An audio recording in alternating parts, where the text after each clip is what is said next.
بتقرر امرأة وزوجها إنهم يعيشوا في النرويج مع أطفالهم الصغيرين. لحد هنا عادي، بس اللي مش عادي هو اللي جاي، وهو إن كل شهر بيزورهم أشخاص مسؤولين من الدولة عن حضانة الأطفال علشان يتعرفوا على عيشتهم وإزاي يتعاملوا مع أطفالهم.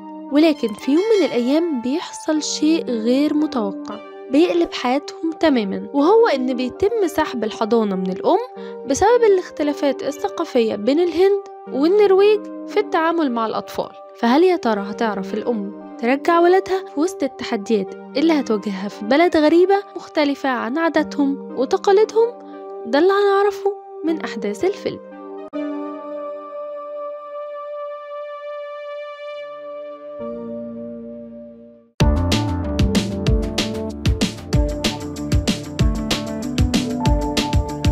Mrs. Charity vs. Norway.